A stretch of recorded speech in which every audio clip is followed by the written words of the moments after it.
പണ്ട് കുഞ്ഞുങ്ങൾ കരഞ്ഞാൽ കളിപ്പാട്ടം എടുത്തു കൊടുക്കും. ഇന്നും കുഞ്ഞിന് നൽകുന്നത് ഫോണാണ്. ഫോണിനോട് ആകർഷണം തോന്നിയ പിന്നെ വിടാൻ പറ്റാത്ത സ്ഥിതിയായി. ക്ലീൻ പേപ്പർ പോലെയാണ് കുട്ടികളായ ഞങ്ങളുടെ മനസ്സ്. അതിലെന്ത് വരച്ചാലും പുല്ലിന്റെ പുറത്തുകൂടി നടക്കും പോലെ, പച്ചയിറക്കല വളയും പോലെ ആഴത്തിൽ പതിയും. വാട്സാപ്പിൽ നോക്കി നോക്കി കുഞ്ഞിനെ വളർത്തിയ ഒരു അമ്മയുടെ അനുഭവം നിങ്ങളെല്ലാവരും കണ്ടിരിക്കും. കുഞ്ഞിനെ സ്കൂളിൽ കൊണ്ടുപോകുമ്പോ, ഭക്ഷണം കൊടുക്കുമ്പോ എപ്പോഴും ഈ അമ്മ ഫോണിലാ. കുഞ്ഞിന്റെ മനസ്സിലോ ജീവിക്കുന്നത് ഇങ്ങനെ വേണം എന്നുറച്ചു. കുഞ്ഞങ്ങനെ വളർന്നു വലുതായി.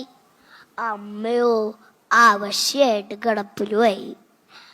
അമ്മയ്ക്ക് ആവശ്യമുള്ളതൊന്നും സമയത്ത് കിട്ടില്ല.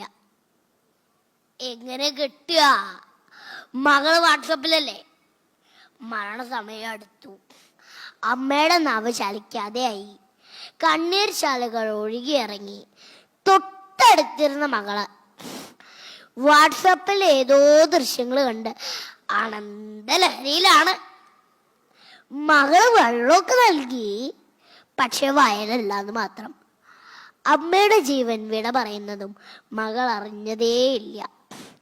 ഇത് സത്യമാവാതിരിക്കട്ടെ. ഫോണും ടിവിയും എല്ലാം ആവശ്യത്തിനാവാം, ലഹരി ആവാതിരിക്കട്ടെ. കുഞ്ഞുങ്ങൾക്ക് മൂല്യങ്ങൾ പകർന്നു നൽകണം. ചെറുപ്പത്തിൽ കൊടുക്കുന്നതാണ് നിലനിൽക്കുന്നത്. സനാതന ധർമ്മ തത്വങ്ങൾ മഹർഷീശ്വരന്മാർ പകർന്നു നൽകിയ ആ മൂല്യങ്ങൾ നമുക്കും പിന്തുടരാം.